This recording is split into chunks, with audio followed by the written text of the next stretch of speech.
Tanggal yabang ni Tyrese Haliburton kay Ja Morant, pa-trash talk pa, eto tuloy ang ginawa sa kanya ng Grizzlies superstar. Iika-ika mga idol. Na-hype ng husto ang mga fans sa first game ni Ja Morant sa home court ng Memphis Grizzlies after 25 game suspension. Welcome ni Derrick Rose si Ja Morant, ibang energy na dala ng superstar ng Memphis Grizzlies. Laban sa Indiana Pacers na itala ni Ja Morant ang first field goal of the ball game, driving finger roll. Bumitaw rin ng napakalayong tres si Morant, 9 points in total ang superstar ng Memphis sa first quarter at lamang ng double figures, 35-22 ang home team, 14 points naman for Jaren Jackson Jr. Second quarter, 19-0 run by the Memphis Grizzlies at lobo na sa 22 points ang lamang ng home team.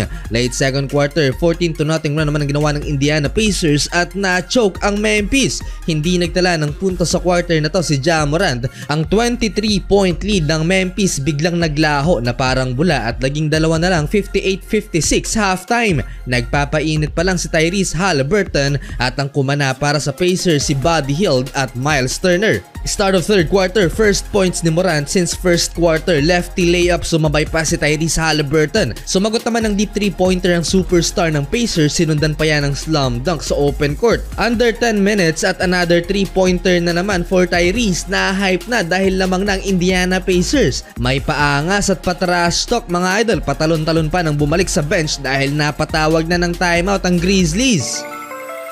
Agad pinatahimik ni Desmond Bane si Tyrese Haliburton, napatake over ang co-star ni Ja Morant at bumalik sa Grizzlies ang momentum. 4 points lang sa quarter na to si Ja. Buhat ni Desmond Bane ng Memphis, tanggal angas ni Tyrese Haliburton, lamang ulit ng 9 points ang home team, 86-77.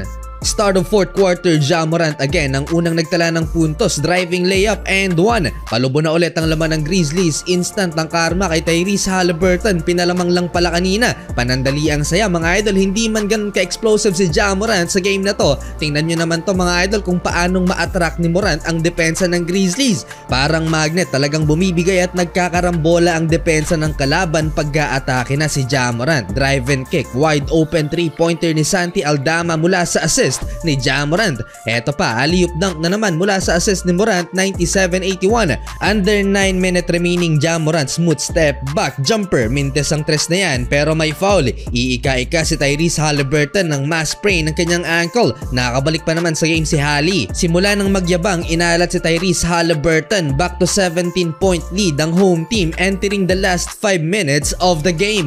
Jaren Jackson and one. 105-88, malaki ang inahabol ng visiting team.